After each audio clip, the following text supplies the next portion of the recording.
Release చేసిన Thandel ఇచ్చుకుందామంటున్న Vishwaksen, bad boy గా మారిపోయిన నాగశౌర్య, సిండికేట్ అనౌన్స్ చేసిన రామ్ గోపాల్ వర్మ, పరదా రిలీజ్ చేసిన దుల్కర్ సల్మాన్. ఈ ఇంట్రెస్టింగ్ న్యూస్ తో పాటు ఇంట్రెస్టింగ్ హ్యాపెనింగ్ అప్డేట్స్ బ్రీఫ్ గా చూద్దాం. నాగ చైతన్య, సాయి పల్లవి జంటగా చందు మొండేటి డైరెక్షన్ లో తెరకెక్కుతున్న తండేల్ మూవీ నుంచి హైలెస్సా సాంగ్ ప్రోమో రిలీజ్ అయింది. విశ్వక్సేన్, ఆకాంక్ష లీడ్ రోల్స్ లో విశ్వక్ లేడీ గెటప్ లో తెరకెక్కుతున్న లైలా సినిమా నుంచి ఇచ్చుకుందాం సాంగ్ ప్రోమో రిలీజ్ చేసింది టీం. నాగశౌర్య లాంగ్ గ్యాప్ తర్వాత కొత్త సినిమా అనౌన్స్ చేశారు. డిఫరెంట్ సినిమాలు చేస్తున్న శౌర్య ఈసారి బ్యాడ్ బాయ్ కార్తిక్ అనే ఇంట్రెస్టింగ్ టైటిల్ తో రాబోతున్నారు.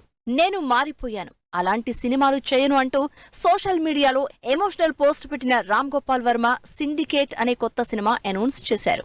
అనుపమ పరమేశ్వరన్ లీడ్ రోల్లో, సంగీత, దర్శన ఇంపార్టెంట్ రోల్స్ లో తెరకెక్కుతున్న పరదా సినిమా నుంచి టీజర్ రిలీజ్ చేశారు దుల్కర్ సల్మాన్. విక్రమ్ హీరోగా ఇంట్రెస్టింగ్ ఎమోషనల్ యాక్షన్ మూవీగా తెరకెక్కుతున్న వీర ధీర సూరన్ మూవీ ఈ నెలాఖరు నుంచి మార్చి 27కి రిలీజ్ పోస్ట్పోన్ చేసుకుంది. తెలంగాణ సాయుధ పోరాటం బ్యాక్ డ్రాప్ లో రియల్ ఇన్సిడెంట్స్ ఆధారంగా గూడూరు నారాయణరెడ్డి నిర్మించిన రజాకార్ సినిమా ఈ నెల 24 నుంచి ఆహా ఓటీటీ యాప్ లో స్ట్రీమింగ్ కి రెడీ అవుతోంది.